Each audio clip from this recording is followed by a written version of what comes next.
Hey there, today we're going to be taking a look at 16 different games running on the Beelink SER6 mini PC. Now this is running with a Ryzen 5 6600H, and that is paired with a Radeon RDNA 2 based 660M iGPU. Now this is also rocking 16 gigabytes of RAM. And we are of course going to be running on here 16 different games of a wide variety of different genres all throughout the years, just to get a general idea of what the performance is like on a chip like this.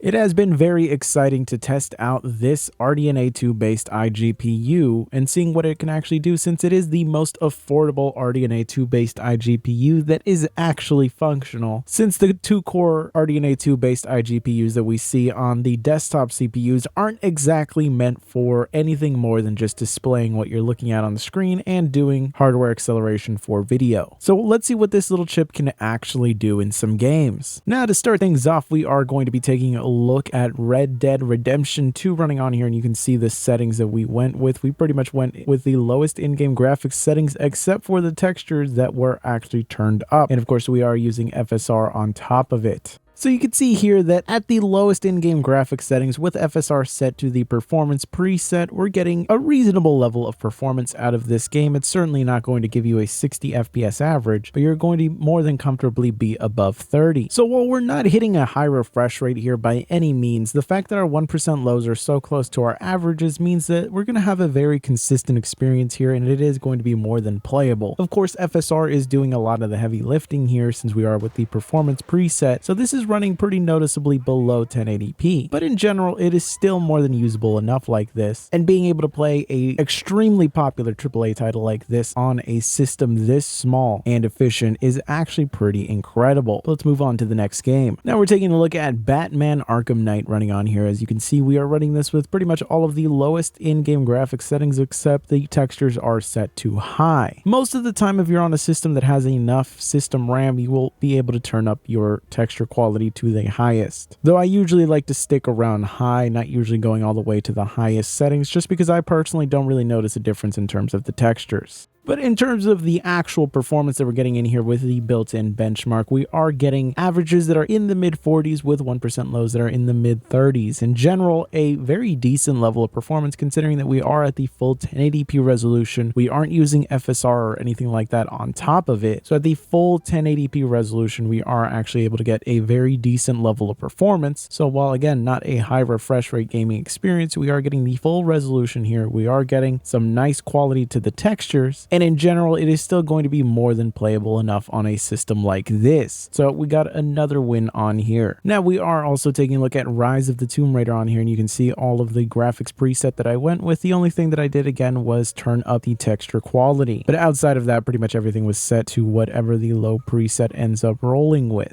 This time around, in terms of overall performance, we get an FPS average that is at the 50 range with a 1% low that is just slightly under 40. In general, it is a decent enough result, especially considering that, again, we are using the full 1080p resolution, no upscaling whatsoever used with it. So this is the full 1080p resolution, and it is giving us a more than playable experience on here. So another fantastic win for this chip for sure. And in general, it does give some really nice, consistent levels of performance. If you pay attention to the frame time charts, the fact that they are so smooth and consistent in almost all of these games pretty much means that we are going to be having a very, very nice time. This is exactly how you want your frame times to look when you're actually playing these games. Now we're going to be trying out another title on here called Strange Brigade. Here you can see the settings that I went with. Again, I turned up the texture quality, but everything else went with the lowest settings. Another thing to note about this game is that it gives you two launch options. You can either launch in DirectX 12 or with Vulkan. I personally tested both of them, and I found DirectX 12 to provide the best level of experience, at least on the Windows version on here. I did try both of them. Vulkan was giving me weird inconsistencies when it came to the frame times, and this was obviously off after multiple runs to make sure that everything was cached in for both, and DirectX 12 was the most consistent of both of them. But with the settings that we selected, you can see here that the level of performance that we actually get out of this is pretty decent. You know, I really feel for the developers of this game. They really put in a lot of effort to actually make a really rock solid game that actually performs really well on a wide variety of hardware, and I get the feeling that it's been pretty much just relegated at nothing more than just a benchmark that people will run. I would definitely recommend giving Strange Brigade a go if you're looking for a game to play with your friends. It's actually really fun, and I don't really understand why people mostly just talk about it when it comes to benchmarking and stuff like that. It's a fun game to play. Now, another game that I decided to give a go on here is, of course, Tom Clancy's Ghost Recon Wildlands. Not the latest in the franchise, but the latest one that I actually liked, since I was not a fan of Blackout, but in general, the level of performance that we're getting here with the lowest in-game graphics settings is pretty decent. It is actually really consistent, and you can actually get away with playing the game like this. Though visually speaking, once you drop things down to their lowest, it can look pretty rough. It is still at least a playable experience, and it is a fun open world game that also you can play with your friends. Now, moving on to Assassin's Creed Origins, you can see here that the level of performance that we're getting here with the lowest in-game graphics settings, no dynamic resolution scaling. So at the full 1080p resolution, we are actually able to get 42 when it comes to our FPS average, with 1% lows in the mid-30s. In general, really nice results. Our frame time charts look fantastic, and in general, it provides a really nice playable experience like this. And a lot of these titles, if you just drop the resolution down from 1080p down to 900p, you're already going to be at pretty much a 60 FPS average. But at the full 1080p resolution, we're still more than playable enough on here, so this is a great result to see for sure. Now, taking a look at Rainbow Six Extraction running with the lowest in-game graphics settings, and we do have the dynamic resolution scaling set from a range of 25% to 100% resolution, and we of course do have the textures turned up as well. You can see that the level of performance that we're getting here is more than adequate enough. We're going to be able to comfortably do some high refresh rate gaming like this, and really you're going to have very little to complain about here. In fact, we have some headroom to turn up some of the graphics settings. Since it's not a competitive shooter, it's really just a co-op shooter, you can afford to drop things down in terms of the FPS just to get a little bit better visual quality out of it. But personally, me, when it comes to playing first-person shooters, I want as high of an FPS as possible. Whether it's single player or multiplayer, doesn't really matter. I like me some smooth FPS, and this is providing that in spades. Now, I also did try out the Division 2, and you can see right here what are the graphics settings I went with, since it doesn't really have very easy presets to use. One thing I did also adjust is that I set it to 100% resolution scaling. If you go with the lowest preset, it tries to set the resolution target to around 75%. I switched it over to the full 100% resolution. We are running on DX12.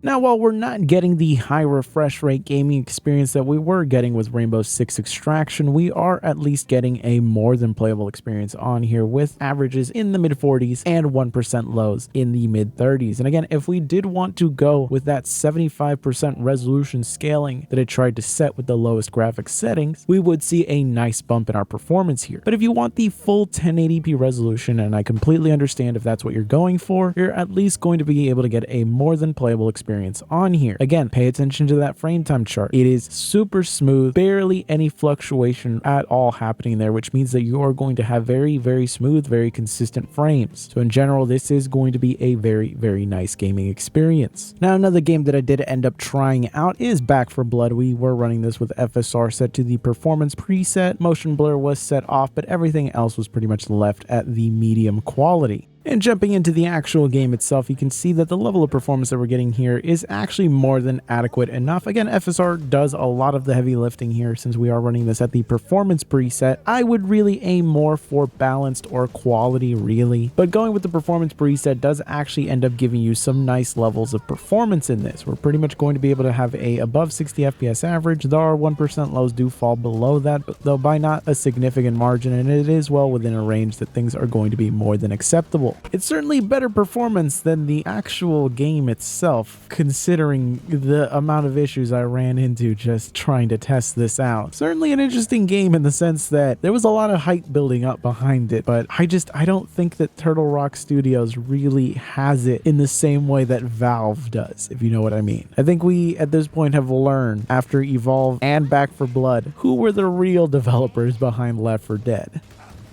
So after being disappointed by playing Back 4 Blood, I decided to try out a game that I've actually really enjoyed a lot since it's come out, and that is Warhammer 40k Darktide, a game that seems to have just flown under the radar, doesn't really seem to have been as big as I was expecting it to be, but a personal favorite of mine, and I've played it a decent amount, though not as much as one of my friends who really went hard into this game itself. But in general, it is a lot of fun. Unfortunately, the level of performance that we get out of here is just not that great. An average being in the 40s would be more than adequate, but it's the fact that the 1% lows are in the mid 20s that really drags down the whole experience. If you pay attention to the frame time chart, it is consistent enough, so it isn't a horrible experience by any means, but I was hoping to get a little bit better, because we are of course also using FSR on top of this, so it is the lowest in-game graphics settings and we are using FSR on top of it, and visually speaking we do take a pretty major hit, and it's not enough to really give us a playable enough experience that I think would be worth sacrificing so much visually. You could certainly get away with playing the game on here, it's just not been as good as the other games that we've seen so far up to this point.